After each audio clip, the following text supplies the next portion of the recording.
Classroom Under the Sea is made possible through the generous support of Diversity in Aquatics, the project's official sponsor. To learn more, please visit diversityiнаquatics.com. Classroom Under the Sea is presented by the Marine Resources Development Foundation on Key Largo in the Florida Keys, and Roane State Community College, one of Tennessee's community colleges.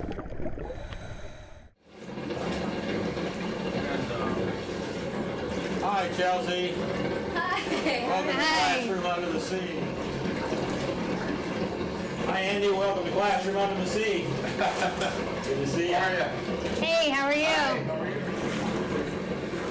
Hi, Richard. Welcome to Classroom Under the Sea. Hey, Bruce. Good to see you. Justin, Hey. how are you? Good. Good to see you. Our guests will join us for Classroom Under the Sea right after this.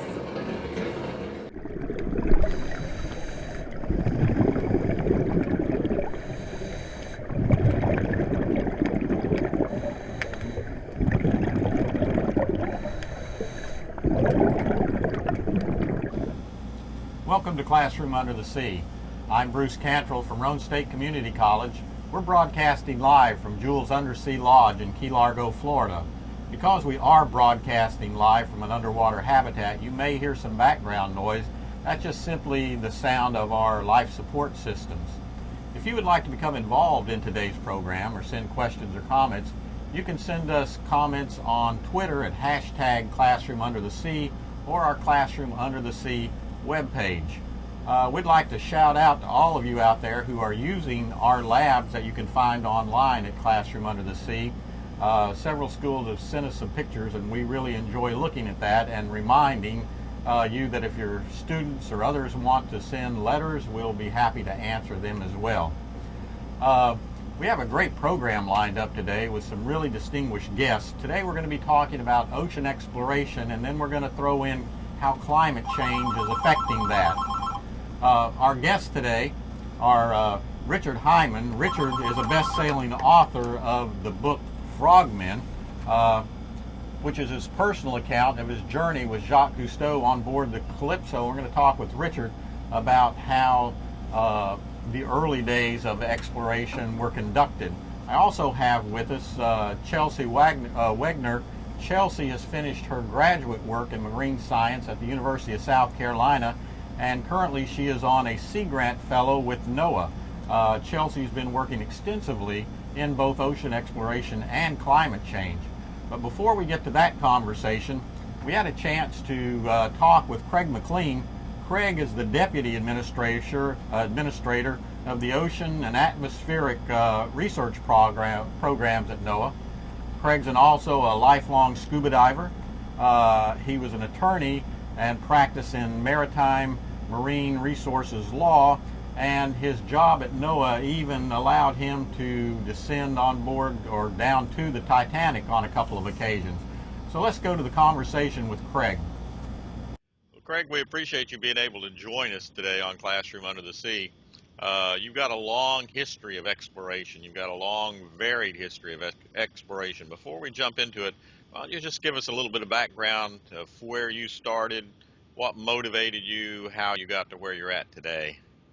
Well, I found a photograph recently, Bruce, of my very first scuba dive. Really? And I have to promise you, I look very different today than I did back then. And I was 14 years old, and I lived on a river that was very close to New York City. And it's probably one of the most polluted rivers in the country. At least at that time, it certainly was, the Passaic River. And it's just west of New York City. And it frustrated me greatly that I couldn't swim in that river because of human impact and pollution, which I was able to see as localized pollution. I could go to the New Jersey shore and enjoy swimming in the Jersey shore, but I couldn't swim in this dirty river.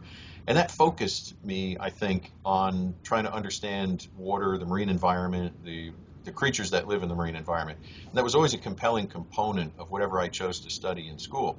So as I went on through college, I had a zoology degree, and I learned a lot about the creatures in the ocean from that zoology degree. I wound up in NOAA after a brief career working underwater as a diver, and an interesting difference doing it for pay versus doing it for pleasure. And I enjoyed it thoroughly. It was financially rewarding, but I wanted something a little bit different in terms of an intellectual challenge. And I found great satisfaction as a ship's officer where I could get in the water, under the water, and meet a lot of scientists with a lot of diverse backgrounds and frankly learn a lot about many different subjects.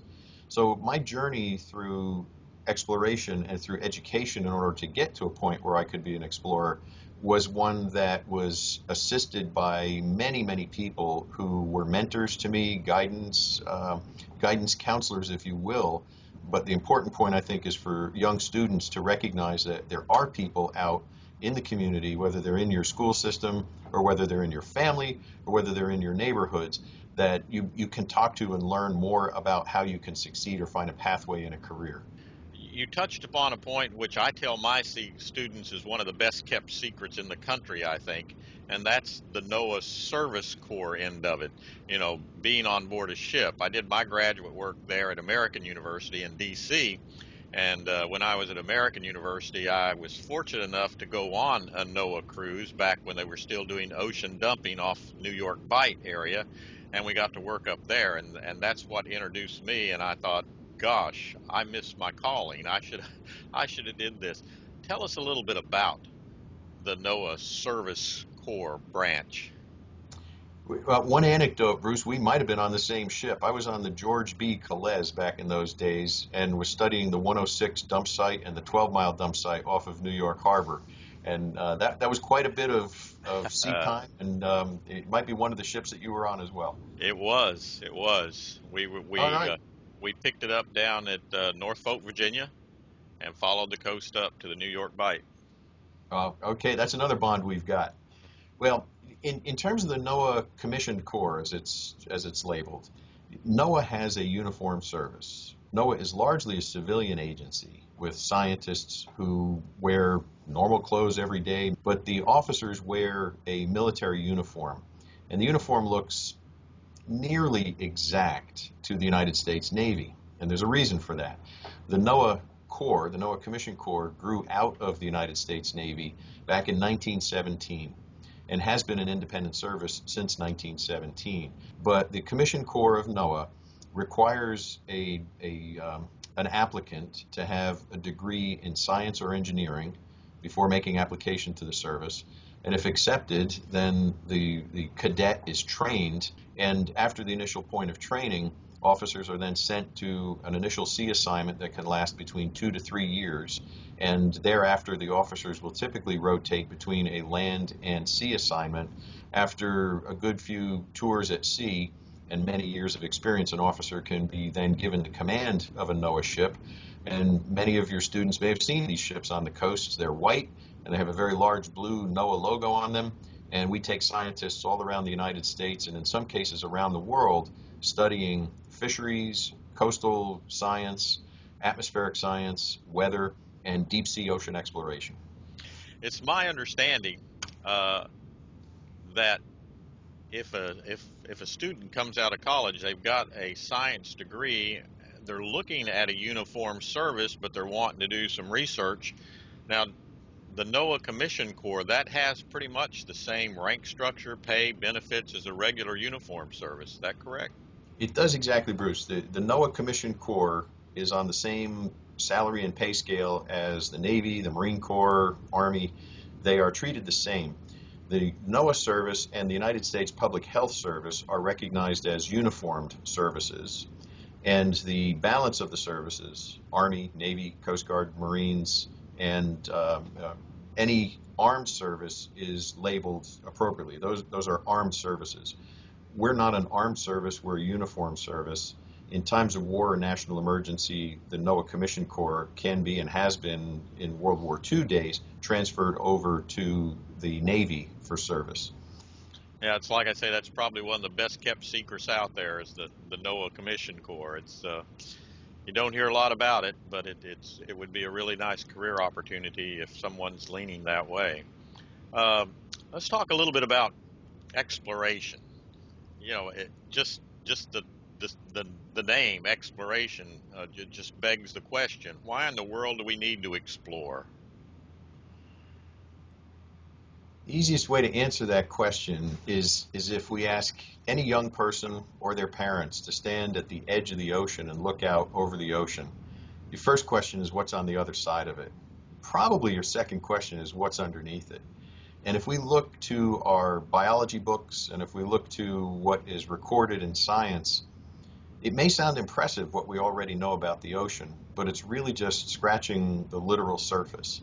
There's so much about our own ocean that we don't know that it almost turns the question on its ear. It almost asks us to look at why haven't we learned more about the ocean, given the number of years that we've been trying to study it. And I think if we were to look at where oxygen comes from that we humans breathe, at least half of it comes from the ocean. And plankton that's in the ocean that generates oxygen through its normal life pathway. Without the ocean, we wouldn't have the oxygen on this planet that we have evolved to breathe. There are recent discoveries in the ocean that remind us how boldly different ocean life really is from life on land.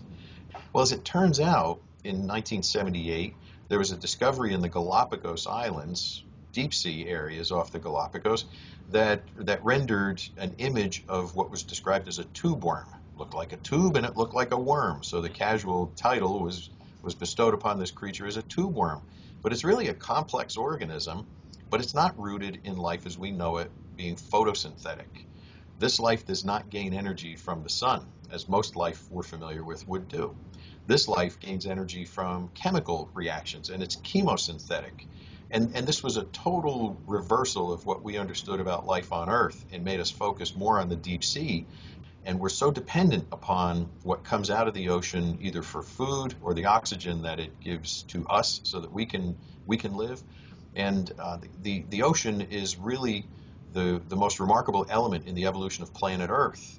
Every time we go down in devices like Bruce, where you're teaching from here now in an undersea habitat, every time we deploy a robotic vehicle or go down in a human-occupied submersible, we're seeing, we're finding, we're discovering new things about the ocean that are not anecdotal. They're not just casual observations. They're very important elements of understanding this complexity of the world's oceans. One of the things I read about, talking about discovery, was your experience with the Titanic.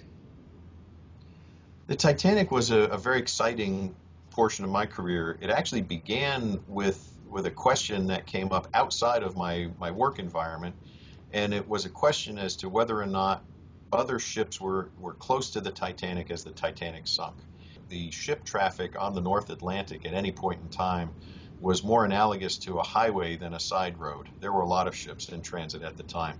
So after the initial work on Titanic to understand the accident itself, then during the course of my career, I became aware that the Congress had passed an act called the Titanic Memorial Act, and it was immediately after Dr. Ballard discovered the location of the Titanic, and Congress took the steps to protect that site. Now, NOAA is very much involved in historic shipwreck protection, and we have a number of sites that we manage and guide people's behaviors when they're visiting these historic shipwrecks so that they can be preserved for others to see. It was a remarkable experience, and the submersible experience itself was something that I will always treasure as an opportunity to have been able to make those dives. I want to go back and talk a little bit more of some of the things you've touched upon. You talked a little bit about, what we're discovering, what are the organisms we're finding down there, and you tended to concentrate on the deep sea vent communities. Things are being discovered almost every day. New species are being discovered almost every day. What are some of the other really neat stuff that we're finding in the ocean, particularly down, say, in the abyssal area? Probably the biggest surprise about the abyssal area is how much life there really is there, and that some of that life is latent. It's just waiting to be sparked by an infusion of nutrients or some other component that would normally control the life form's ability to replicate, reproduce, and grow. An example of that could be in citing the recent oil spill that we endured down in the Gulf of Mexico. And as the different components of the natural oil that was escaping from the well was introduced into the water column, there was quite a bit of bacterial activity that helped to dissolve and digest some of those components of that oil product. And that was not something that the science community had expected. Now, clearly the bugs, the bacteria, did not clean up all of the oil. That's not what I'm asserting. But the level of bacterial populations that were involved in digesting and treating naturally some of the oil was quite surprising to the science community. And it just reminds us that as humans, we have a remarkable and a severe impact on the ocean ecosystem. And I think it's very important, particularly for young people today, to realize that stewardship responsibilities of the ocean, of our whole planet, are a very important part and a very important opportunity for what one can choose to do as a career. Well, you mentioned stewardship. Between Presidents George W. Bush and President Obama, a lot of ocean has been set aside as a protected area. How is a tremendous amount? How does that affect the role of NOAA now? We have, over the past decade, mapped quite a lot of ocean area, and in mapping those ocean areas, we've realized how certain areas are still remarkably immune from human impact. You could bet that you'd find a sunken soda can or a piece of society in almost every one of the world's oceans at the most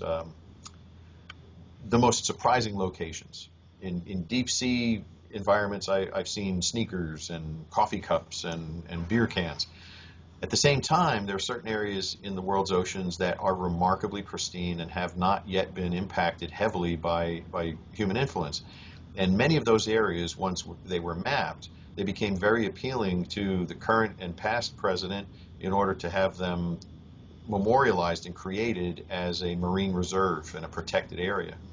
NOAA shares responsibility for these particular areas in the Pacific along with the Department of the Interior, and we work together in order to manage these ocean areas. What's remarkable about these areas is that they are not yet heavily influenced or spoiled by human activity. They are as close to Mother Nature's perfection as we can get. Craig, let me I appreciate all you taking your time. I know you got a very, very busy happy schedule. To do it. Happy to do it. But kind of sum it up. I want to give you a little bit of guidance, then turn it over to you. Again, we're looking at young people, and when young people, they look at us in the habitat. They look at people like you who've been to the Titanic, who've been in the ocean. You look at people like Chelsea, who's up and coming, and is going to be a great addition to the marine science field.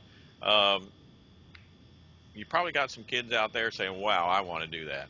If we've got some kids out there saying, "Wow, I want to do that," tell them how to make it happen. Getting a career started in the marine sciences doesn't start in the marine sciences. It starts in the classrooms that many middle schoolers are in right now. If you want to be a good scientist, you have to know math. Math is the solution to physics. Math is the solution to navigating a ship or a submersible. If you're going to be a competent scientist or a good technical person, you have to be able to write and describe what you have just conducted or experienced. So English is very important. You have to be solid in English and learn how to write well and express yourself well. And I'd say the third ingredient to all of this is to have a desire to want to get involved in what's under the water.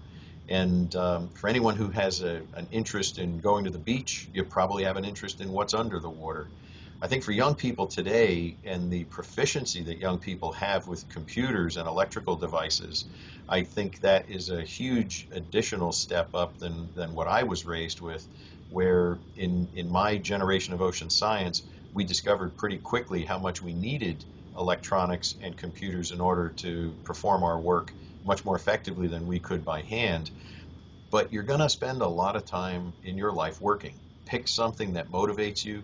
Pick something that puts a smile on your face. Pick something that's going to want you to wake up in the morning and go out and do it again. And then it's not really a job. Then it's a pleasure. It's an absolute pleasure. And it's just been a rich career for me. And I hope for any young people thinking of ocean sciences, it will be the same for you. Thank you, Craig. That's very well said. We appreciate you taking your time, joining us on Classroom Under the Sea. I look forward to hopefully meeting you in person in the not too distant future. It'll be my pleasure, Bruce. Thanks for having me. I look forward to seeing Chelsea on the other side when she's down there in the habitat with you.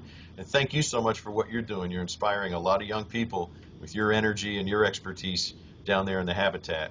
Best of luck to you and continued success. Thank you, sir.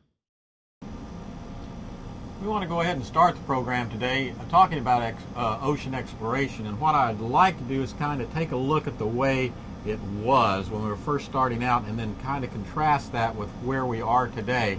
So I want to start my conversation here with Richard. Richard, welcome to the show. It's good to have you here. As I've told so many people, you know, as I was growing up, you were living my dream. You were actually a crew member with Jacques Cousteau aboard the Calypso, and with some of the conversations we've had, this early exploration, people had never done this before, so you kind of had to make it up as you went along. Yeah, it was fascinating, and we were always trying to push the envelope too, and go deep dives and find things that had not been found yet, shipwrecks and different creatures, and it was a fascinating experience. And you started out as the deckhand, you moved your way up to navigator, diver, carried the lights. I read your book, Frogmen. If you haven't read the book or seen the book and you're interested in Cousteau or that time period, I highly recommend that you get a copy of Richard's book. It's fascinating reading. But in the book, one of the stories you talked about where you made the transition from being a cameraman to a diver on the camera. Right. Well, I started at the bottom and worked my way up, and it was a very unique experience. The science, the scuba, social interaction with people from around the world, different nationalities, different religions, that led to all kinds of different things on the ship. It was like a little world, a microcosm on the ship, which was also quite fascinating. But the diving and filming and exploration was amazing. With some amazing divers, and of course Captain Cousteau was very inspiring and a very sincere, dedicated individual who I loved working for. Well, Jan Koblick, who is the founder and the president of Marine Resources Development Foundation, who's the major sponsor for this education mission, he's come up with a lecture that he wants to talk about. He's titled it "Before There Were Rules." Mm-hmm. And as a diver today, we have a lot of gear, we have a lot of safety gear, we go by a lot of rules. But in your book, and talking to you before we got on the program, you were talking about, again, when there were no rules. Kind of talk us through a dive. You're starting a camera mission, I guess you could call it, a deep camera dive to get some footage for one of your amazing programs. Yeah, well, that's a fun scenario, because I'd like to say we had great planning as well as debriefing after the dive, but a lot of it was winging it. We'd have a pre-meeting, we'd talk about what we're going to do, but it was really all just happening real time when you're down there. And as far as equipment goes, I have the opportunity to speak with a lot of different groups around the country, and schools, universities, exploration groups, and scuba clubs. And it came to me a couple of years ago that the diving we did, today's diving, was reckless. We made it up as we went along, like you say. And the equipment, even though Captain Cousteau was chairman of the board of the U.S. Divers, we had bare bones equipment. Like, I had a buoyancy compensator, a BC. I was getting ready to go to the ship. They said, leave it at home. We don't use those. No BCs in the ship. So, pretty crazy. And I do not remember wearing a watch or a depth gauge or even knowing how much air I had in my tank. I'm not sure we had gauges like that. We'd have a head diver, a chief diver, and you put them. They have the equipment. Even though we could have had as much equipment as we wanted, we were all pretty much bare bones following the lead of the chief diver. That's amazing to me, but it's also fascinating. A lot of the people I talk to, the people we've had on the show, like Weiland, some of the others, and you ask them where they get their inspiration, it all goes back to Cousteau, and Cousteau kind of set the standard for ocean exploration. provided a platform for science. Yeah, and we were talking about earlier today that one of the things that my feeling is that Cousteau would bring on experts from around the world. He was often criticized. Some people would think he was trying to be a scientist, and in my view, he was never trying to be a scientist. He was an entertainer, a showman, trying to bring the underwater world into our living rooms to give people an appreciation for what was underneath the surface of the ocean and educate them and inspire them to protect the ocean. Protect what you love was one of his famous sayings. And now, again, we were talking earlier, now we've got graduate schools where people are majoring in marine science, marine biology. We've got an untold number of research vessels. Everybody has a submersible. Everybody's out there doing oceanography and marine science. But during your day on Calypso, that was the only game in town. Mm-hmm. And he had a couple of engineers. Armand Dafso comes to mind as one, who would invent things. He would have an idea, they would have an idea, they'd work on it. Underwater scooters, we just saw a picture of Con Shelf there. There's a housing, picture of a underwater camera housing that, they'd come up, create new housings. Everything was brand new. So that was pretty intriguing. And that's a side scan sonar.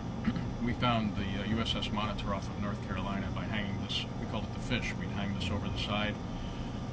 It would plot in our radio room an outline of the bottom of the ocean, and that's how we found the USS Monitor. A pretty primitive version of side scan sonar compared to what we would have today. But Dr. Edgerton, MIT professor, invented side scan sonar as well as a strobe light, yeah. And his nickname was Papa Flash on Calypso. Mm-hmm. Yeah, we were just talking about him yesterday, as a matter of fact. Let's skip ahead a little bit and bring Chelsea into the discussion here, and feel free to talk about it. But Chelsea, you represent more the modern day ocean explorer. Right out of grad school, I'll go ahead and say it, University of South Carolina Gamecocks. Marine science graduate. Now you're on a Sea Grant Fellowship with NOAA. You're working with Craig McLean, and for people who saw the video, they saw you there in the background. So you're kind of now, I guess.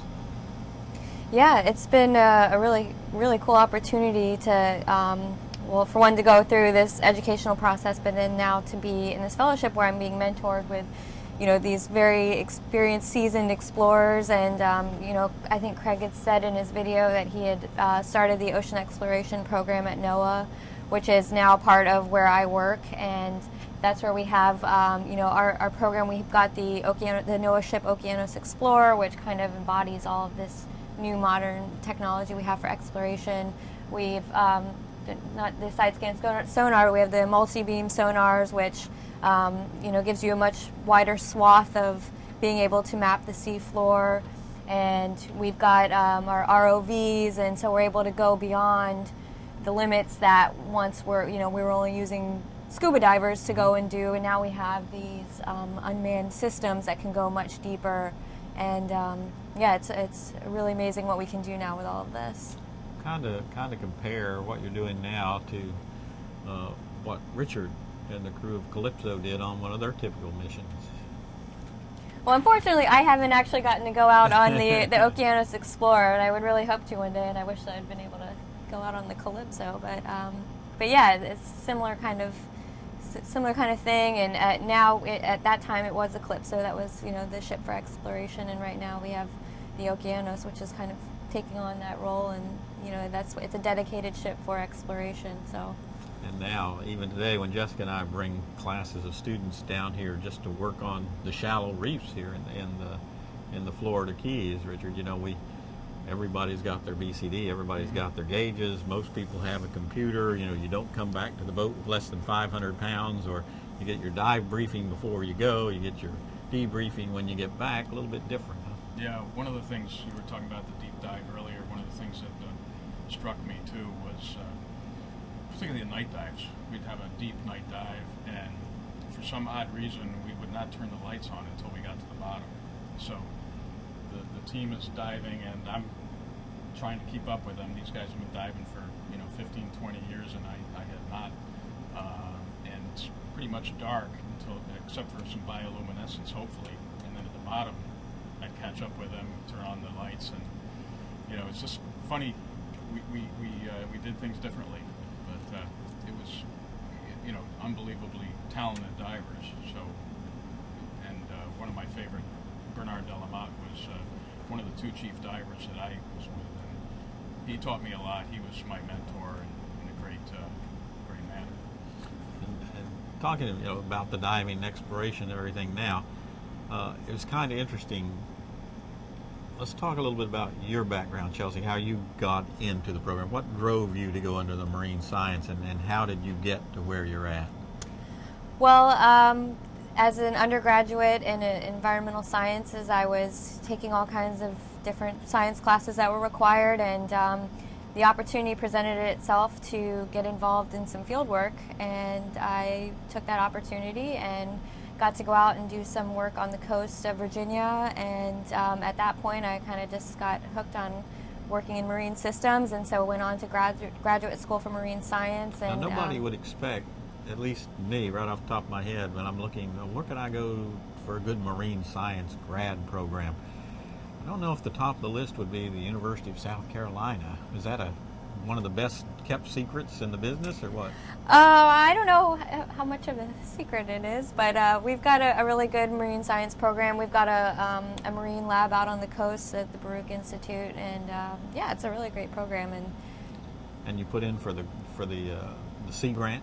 Yes, so the Sea Grant Fellowship is through NOAA. Sea Grant is actually in the Office of Oceanic and Atmospheric Research, which Craig was talking to you about. How do you, if we got people out there thinking, well, that's really neat, I'd like to do that, how do they apply for a Sea Grant? Well, you would first have to go, I know we're middle school, high school, but you have to first go to college and get your bachelor's degree in some sort of science to then go on to a graduate program in it doesn't necessarily even have to be marine science, but either a master's or PhD or a law degree. And at that point you can apply through these programs that are sponsored by, there's Sea Grant programs in each of the coastal states, and you have to have one of these Sea Grant programs sponsor you, and then they'll send you to DC, where you get to go and work with these ocean agencies. Not all of them at NOAA, but it's a really great opportunity, and I just so happen to end up with one that does ocean exploration. Yeah, yeah, that would be great. I'd love to be able to spend time with Craig. So you're going through school, and you're going undergraduate, you're going to graduate, you apply for it, and then you get, if you're lucky, you get one of the neat places to work.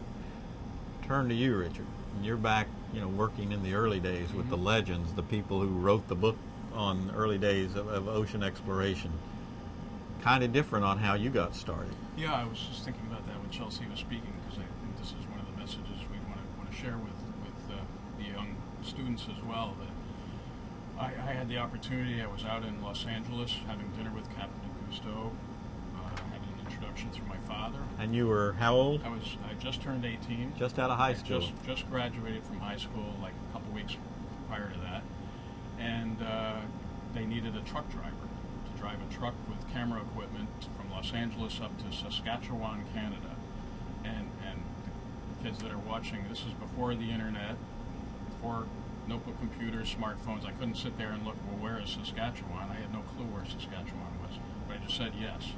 So I think that's part of the message is when you have a great opportunity, obviously you want to use some common sense, but if it makes sense, go for it. Take that chance, accept that opportunity, because it can change your life. So what we're telling the kids out here, and it's the same way we were talking earlier about Jan Koblik and Marine Resources Development Foundation, how he got his start. He basically designed and this habitat that we're in today. He was involved in Tektite. He was involved in a lot of programs, but he got his start basically similar. He just showed up, didn't have the qualifications, so he just kind of hung around, volunteered to help out, and eventually worked his way up. So I guess today it needs a kind of a combination of both. You have to have the drive to want to do it, and the opportunity to do it, and today you have to depending on what's so specialized now. You have to decide what you want to do and get the education in it. That's what I was saying. So that whenever these opportunities come up to get involved in something, whether like how Richard was saying, or if it, it's an offer for me to come and help and do some field work, you don't really know where that'll lead to. So take advantage of those. Yeah, and half the battle is just showing up. Showing up. You got to be humble. You got to start at the bottom, probably, and work your way up. I started at the very bottom on the ship. After driving a truck, I was invited onto the ship. And I was doing all the grunt work at the bottom of the ladder, but then you get more training and more skill and more experience, and you can work your way up into other jobs.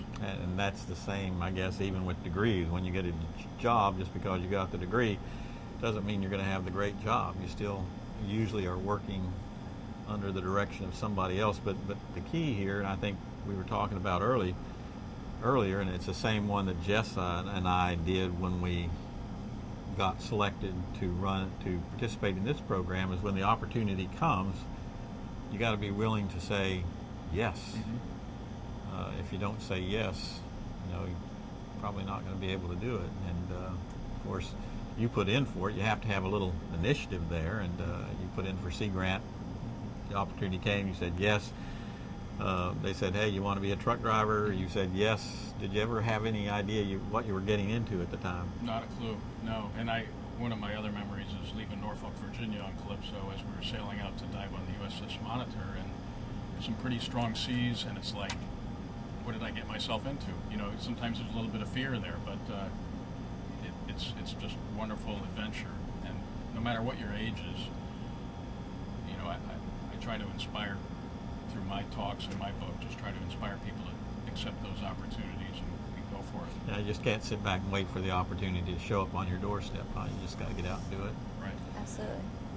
We're going to be making a transition here in a moment. We're going to move from ocean exploration. We're going to go into climate change and how some of the climate change is affecting ocean exploration. When we come back, we'll be speaking with Andy Pruna Sr., who's an amazing person, and I'm going to enjoy talking to him. Got a couple of questions here before we go. Some good questions here. Let me point out one thing. Our friend here swimming behind me, some of you have seen it. It's a lionfish, but it's not real. Okay, this is a plastic lionfish. People have looked at it. People have commented on it. We don't want to give you the impression that we're down here surrounded by lionfish, because a lionfish can be a dangerous fish. It has venomous spines, and we don't want to mislead anybody and say, hey, it's okay to hang around with lionfish. You don't want to do that. So our lionfish back here is rubber. We just thought it would be neat to put it up. Move to a couple of questions here, and some of them are good. And I know the answer to the first one, but today's generation doesn't. Richard, explain the red hat. Yes. I hesitated to put it on because it looks a little funny, probably, but the hat is sort of a trademark of Cousteau's. It was an honor to receive one. Probably one of the only Americans that have one. But Madame Cousteau, Mrs. Cousteau, gave this to me as a gift. And this was part of the uniform of a crew member, a diver on the ship. And my understanding is that it dates back to the hats or skull caps that divers would use to protect their skull underneath the big metal helmets when they were tethered to the surface before the advent of the aqualung. That's the iconic symbol of Jacques Cousteau, Calypso, the whole team. How long did you have to serve on Calypso before they decided to include you in the red hat group? It was after I became an official diver on the ship. Yeah, probably my third expedition. Yeah. So you just didn't walk on, they say, here's a t-shirt, a hat, welcome to the club. I was on 4 expeditions. The first one was actually a rare land expedition in Saskatchewan, but then 2 on the ship, and after the second one on the ship, when I was promoted to diver. We talked a little bit earlier about ocean exploration. This was new stuff. People had not been there. People had not done it. Many of the things that Cousteau filmed, it was a first. Nobody had ever seen them before. And even the way science was conducted back then, we would cringe at it today. I tell one of my students, I tell my students that if I ever want to have a laugh, I've got a 1934 biology book, and I'll just go read it. It's funny as heck reading an old biology book, and you think, what in the world did those people think? And if you look at some of the early films of Cousteau, one of them that strikes in my mind, you have a marine biologist sitting on shore saying, well, yeah, one of the ways scientists have to collect fish to study them is set off a charge, and about that time behind him there's this big explosion in the water. They just mined part of the reef so they could collect samples. Today, that would be kind of frowned upon by anyone. It's probably illegal everywhere. Chelsea, how would you go about collecting on a reef? Well, I certainly wouldn't blow it up, no. So I think we've gotten to the point where we have the technology to go down and make those observations in there and kind of leave it intact and not take away anything, but make those observations with video and pictures, and that we can, do it in situ versus extracting. And now, even if you go in the museums, I think of the Smithsonian there in D.C., you go look at a lot of their collections are stuffed animals and pickled animals, and today we don't collect like that. And there actually is there's some new technologies being developed with like 3D printing, and that you can capture these images underwater, and that they can kind of recreate them, back on land without having taken anything from the ocean. So I just find it fascinating the way things have gone from the early days to modern days, and I just try to imagine how it's going to go from now, what they're going to be thinking about us and our technique 20 years down the road as new technologies develop. From a science point of view, there may have been a slide showing some of the notes I took when I was measuring lobsters on shore in Mexico. No personal computers to record things like that. This was going up and down the shoreline, measuring bodies of lobsters that had been discarded as part of research I was doing at Furman University. But you wouldn't do it that way today, I don't think. Yeah. Okay, before we switch out speakers here, ask you the question I like to ask all the guests. Chelsea, what inspired you to enter the field you're in? Well, growing up, my family had this little beach house that we would go to all the time, and fell in love with the ocean then, and it's kind of always been a motivation for me. And then, there's some pictures showing here that just get to show that the reason I do what I do is that I get to be out on kayaking and diving and swimming, and it's just great, and I don't know why you wouldn't want to do that for a living. So, and actually, Jacques Cousteau was a big influence on me, and so I'm very cool to be sitting here. When we advertise our summer class to bring students down here to the Keys, I always look at my classes and I say, I can't imagine why you would not want to do this. I just can't imagine that.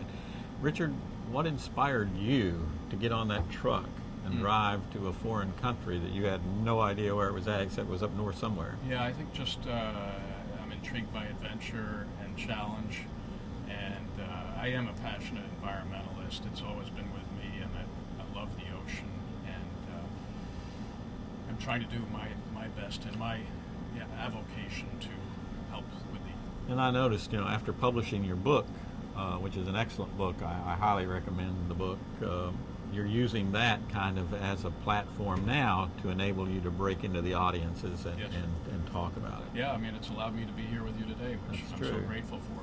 Well, we'd let you come anyway. Yeah. And one last thing that I'll just say is that, the ocean is still largely unexplored. More than 95% of it is still unexplored. So there's definitely plenty of opportunities in the future to continue exploring. So. I know, and we've tried to point that out a lot of time here. Science is fun. There's a lot of science still left, and you can have fun doing it. We're certainly having fun here. We're going to go ahead now and switch speakers. As we're switching out speakers, I'm bringing Andy on. We're going to go ahead and go into a little clip here.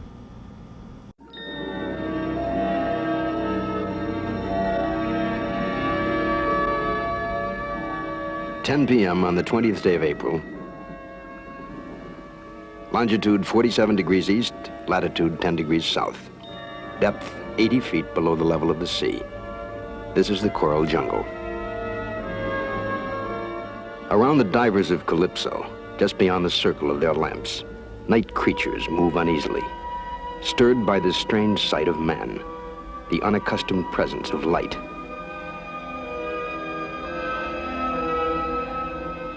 Undersea explorers enter a well-ordered universe, seeking to learn its secrets, to observe and record its life, the strange, the beautiful, the tranquil, and the savage.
Joining me now is Andy Pruna Sr. I'm very excited about having Andy down here. He was diving down yesterday and we got to talk a lot. Just a very, very interesting person. Phenomenal life he's lived. But right now, his main focus now is doing wildlife documentary films.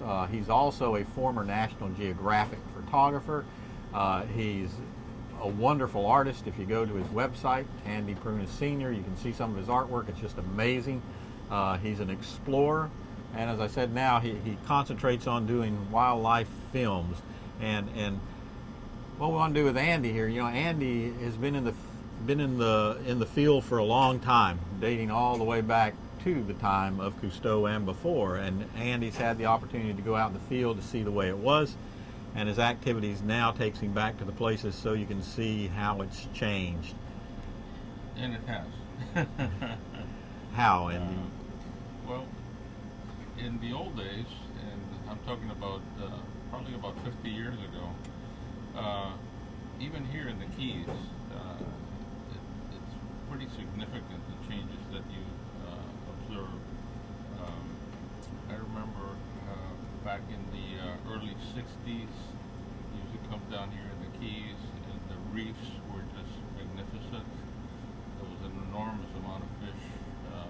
In those days, we used to spearfish, as a matter of fact, and it was pretty easy to come over here, and within a few minutes, you'd have 2 or 3 grouper and several snappers, and there were just tremendous amount of fish. Beautiful reefs. Now you go there and you don't see anything. It's devoid of both fish and coral. A lot of the reefs have died, and this is really a big change. And this is true just about everywhere you go. There's a lot more people. There's a lot more boats. There's a lot more pollution, and tremendous amount of change everywhere, unfortunately.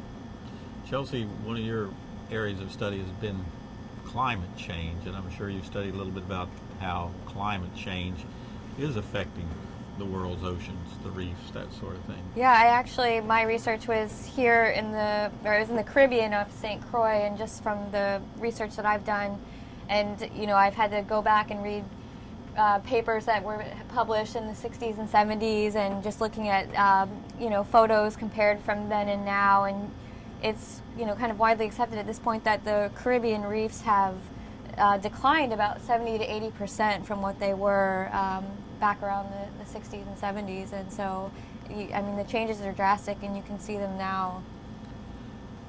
Andy, we were talking about yesterday, you were talking about a place in the South Pacific where when you went there several years back, you had a very, very small population. I think you said something like 17,000, and last time you went back, it had grown significantly. Well, actually, what we were talking about was in Patagonia. I was doing a film with right whales off the coast of Argentina, and small town, about 14,000 inhabitants, and now this is in 1974, 75. You had to get there through dirt roads. The people, wonderful people, but the wildlife there, even though it was really unique, particularly the whales, there were very few people that were aware that these whales were there. Now you go there, and the town has grown to about 120,000 people, and big cruise ships come in to do whale watching, amongst other things. So basically, the place has discovered the whales, and so has the rest of the world. And of course, it's good that they've discovered these whales. And in essence, they're trying to preserve them, but they're also commercializing them in the sense that now everybody does business going to watch whales, or it's an industry that has popped up recently in the last few years that has to do with whales. Join us in the background here is Andy Pruna. That's Andy's son. He's with a Latino TV station out of Los Angeles. They've been down here filming for a couple of days, and he just dropped by and say hi. So we are under the sea when people can come diving by. Chelsea, you mentioned the decline of the Caribbean reefs. We've talked a little bit about here, and we're kind of bringing not just climate change, but human impact as well. When you talk about the decline of a reef, and after Chelsea, Andy, I want to get your opinion on this too. How much of the decline is due to over human activities such as pollution, overfishing, that sort of thing, as opposed to actual climate change? Well, I think that's a difficult question to answer, because there's no doubt I put you on the spot. So it's a multi-stressor problem with coral reefs, in that normally climate has changed over geologic time, and reefs have been able to adapt to that. But the problem that we face right now is because of those added impacts from human stressors, overfishing, pollution, what have you, they're less resilient to those impacts of climate change. So they kind of go hand in hand, and I can't put a number on it and say X amount is due to climate change, but they definitely, the human impact does not help with a reef's resilience. So it's kind of like a person. If you get sick one way and lowers your immune system, if something else comes in, it could give you a double whammy. Absolutely, and it's kind of a lot of people are studying this right now and trying to project what might happen in the future when we look at future scenarios of climate, and it's kind of hard to predict how reefs are going to respond to this. So that's what we're trying to get a grasp on. It's really a big issue, because people talk about climate change and they talk about global warming as well, and some of these things are natural. Obviously we're going through phases. The Earth goes through different phases of warming and cooling and so on, and we're going through a warming phase, and it's just a natural occurrence. But it's obvious that the humans are accelerating this process. And what I have noticed primarily in the changes that I've noticed is just that places that you used to go that were pristine, that was untouched, and I'm talking not only in the oceans but also in the jungle, for example, in South America, it's full of people. They're cutting down the habitats, they're cutting down the trees, places that used to be untouched. There's all kinds of construction going on. We mentioned that yesterday. I mean, don't mean to interrupt you, but that brings up a good point. When we were talking yesterday, one of the things you talked about that I found very interesting was contributing to global carbon dioxide just through construction, and you talked about the Chinese development with concrete. Well, one of the statistics that was very surprising to me is that China has poured more cement in the last 3 years than the United States during the last 300 years. And in order to produce cement, apparently you have to use a lot of power or a lot of heat, generate heat. So the idea is that in order to produce 1 ton of cement, not concrete, cement, you actually have to emit 1 ton of CO2. And there's approximately 1 billion tons of cement produced each year. So you're talking about 1 billion tons of CO2 that are emitted as a result.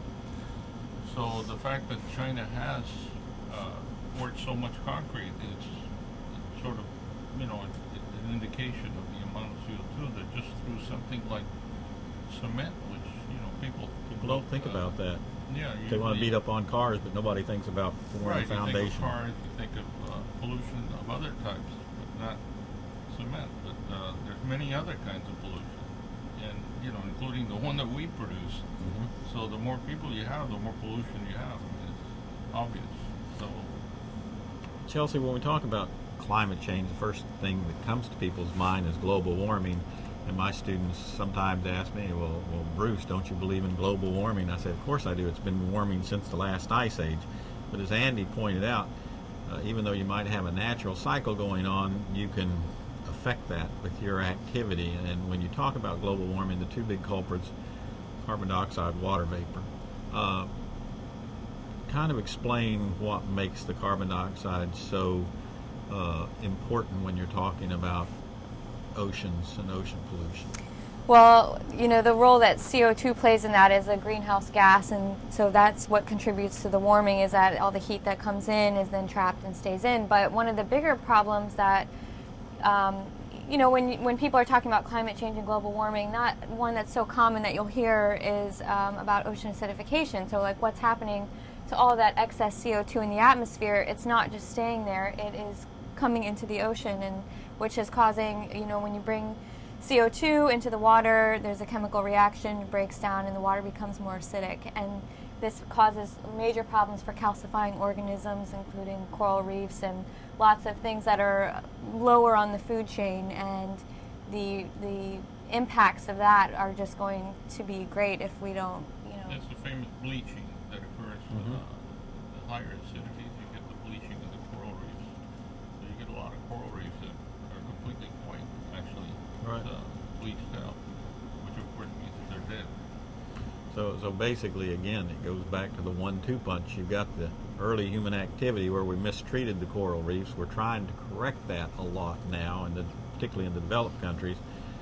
But since they're already weakened, you put the CO2 in, you get the acidification that's going to, how long does it take these things to recover? I know, I read something. Believe it or not, very, very little time. Very little time?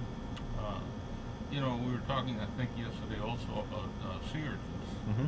It used to be the scourge of the Caribbean. Oh, no doubt. Whenever you jumped in the water, you looked for sea urchins because, they're everywhere. And suddenly they were gone. Within a year, they were gone. Not only in the Keys, but all over the Caribbean. Of course, it was as a result of some kind of disease that they got. But the point I'm trying to make is that it's things that happen very, very quickly, much quicker than people realize. Talking about the Keys, the Florida Keys, the average height of the Florida Keys is 5 feet over the sea level. So they expect probably in the next 100 years or so the water levels will go up approximately 5 feet, which means that half of the Keys as we know them will disappear. So, I mean, this is a really urgent situation because, you know, you're talking about, imagine all the construction that you have in the Florida Keys, the recreational activities, the fishing industry. It's really, I don't know, I would say a very urgent situation that you have to look into. And connected to that, a little bit of what my research was and what I did was looking at, you know, we have these low-lying islands that are protected by reefs, and they, you know, protect from storm surges and waves and prevent the shorelines from eroding. And so, and as I said, that reefs have historically been able to adapt to these changes in sea level, but with all these other stressors, and if they're not able to do that, part of what I was looking at was to see how waves and currents are impacted by these changes, and trying to project what might happen if these reefs kind of stay where they are, but the sea level continues to rise, and thus, you know, bigger storm waves are able to move past it, and that could mean more erosion behind the reefs, and that could mean loss of people's homes, or, you know, a habitat for, you know, endangered species. If you erode the shore, that Compounds the problem. yeah, if you erode the shore, that sediment's got to go somewhere. Yeah. How about the reef? I had a question here. Someone sent in. Chelsea, I'll put it to you first, and Because with NOAA, this is probably a big deal, and I'll put it to you, Andy, as practical what you see out in the field.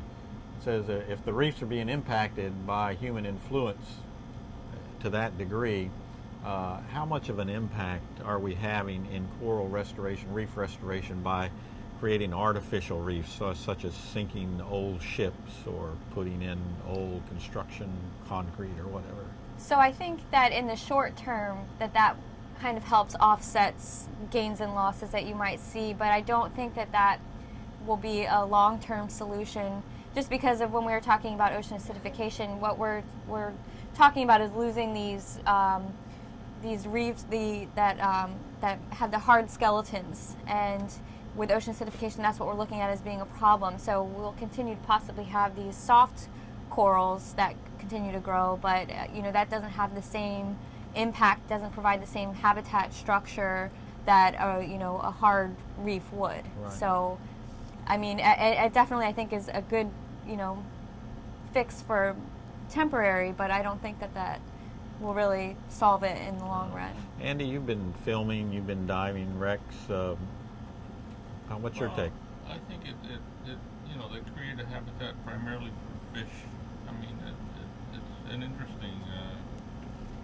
It doesn't hurt. Let me put it that way. But it really doesn't do anything for the reefs. I mean, there's an immediate growth around whatever ship you sink, but ships are usually made of steel, and they don't last that long. You know, not when we're talking about eons of time. I mean, some of these reefs are thousands of years old, and they're disappearing within 30, 40 years. So, you know, time frames are hard to. People think in time frames of, I don't know, 10, 15, 20 years. In relation to the human lifespan, that's about what we think of, yeah. But, you know, we're talking about things like reefs. You're talking about thousands of years. So, what you destroy, sure, it might regenerate, but it's certainly not going to be within the lifespan of a person, or maybe not even between 20 or 30 generations. And we've been talking about, obviously, a problem, climate change on reefs, human impact on reefs. But again, Andy, we were talking yesterday, you were talking about some of the bright spots that you've seen, where there are still places out there that are in pretty good shape. There are. There are less each year. There's less places, but there are some. You know, I don't know what can be done to stop. You can slow it down, certainly, but I don't know whether you can stop it. You know, sometimes I think that the problem, and you know, it's a problem that is very difficult to present, is overpopulation, and that is going to be ultimately the biggest problem that we have to face. You know, how long can we continue to generate more and more and more people, how long can our planet sustain? You know, how many people can sustain? You know, we're in a situation where it's like a parabolic curve. It's getting, you know, denser and denser population, and I don't know whether we can sustain it in many different ways. Well, as we were talking about yesterday, sooner or later you hit the carrying capacity, and something has to happen. Chelsea, can we turn it around?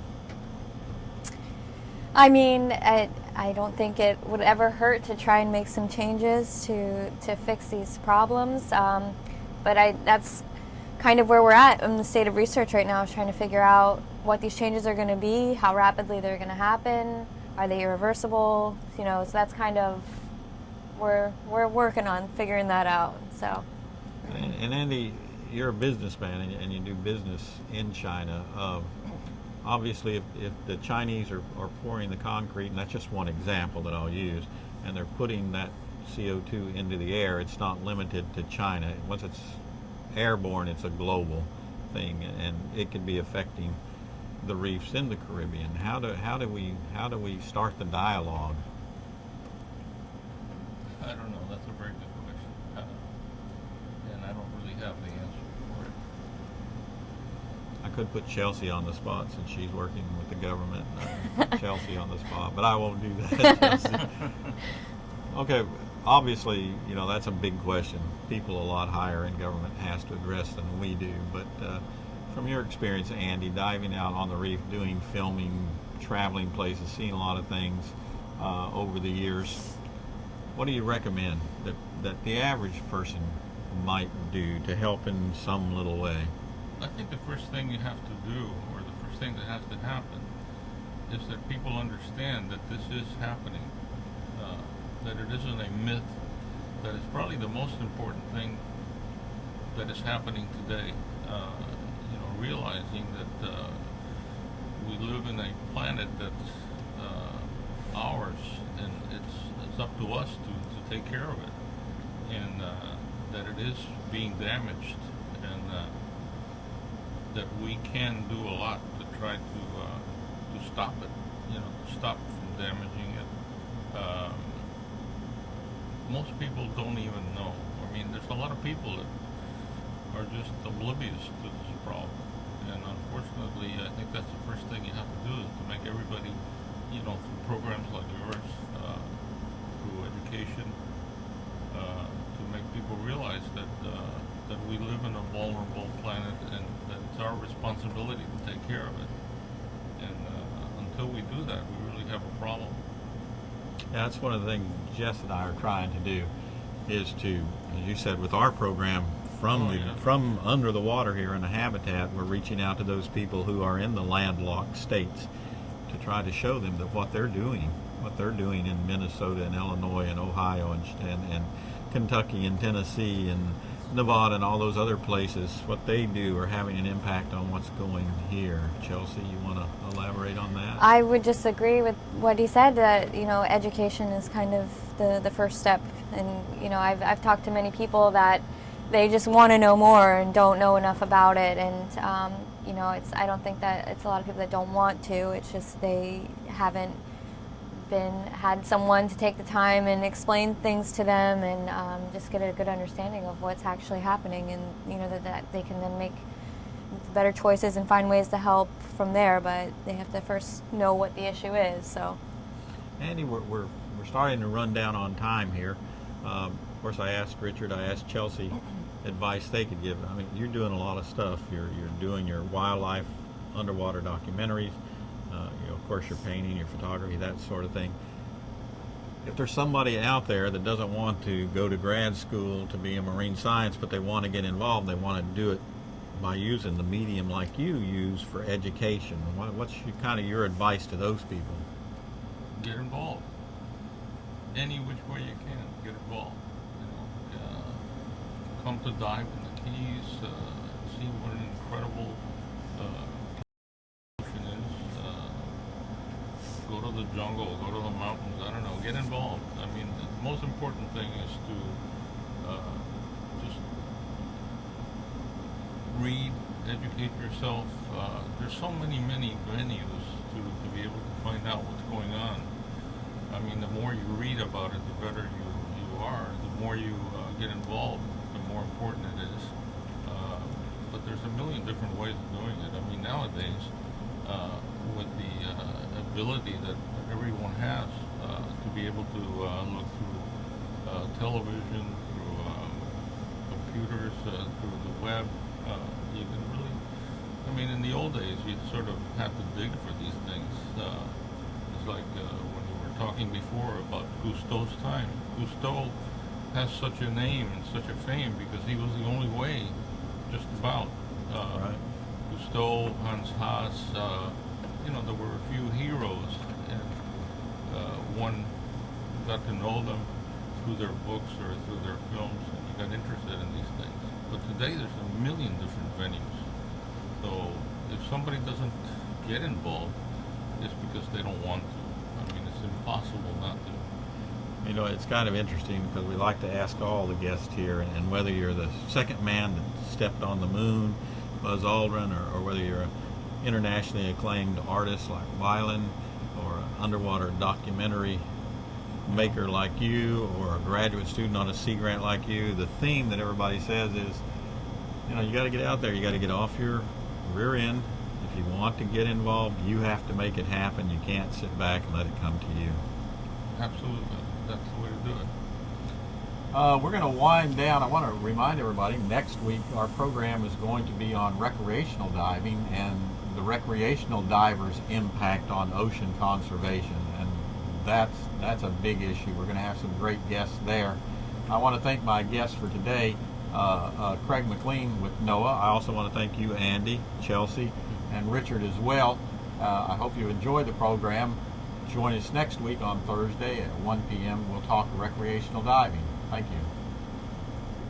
Classroom Under the Sea is made possible through the generous support of Diversity in Aquatics, the project's official sponsor. To learn more, please visit diversityinequatics.com. Classroom Under the Sea is presented by the Marine Resources Development Foundation on Key Largo in the Florida Keys, and Roane State Community College, one of Tennessee's community colleges. Classroom Under the Sea is made possible through the generous support of Diversity in Aquatics, the project's official sponsor. To learn more, please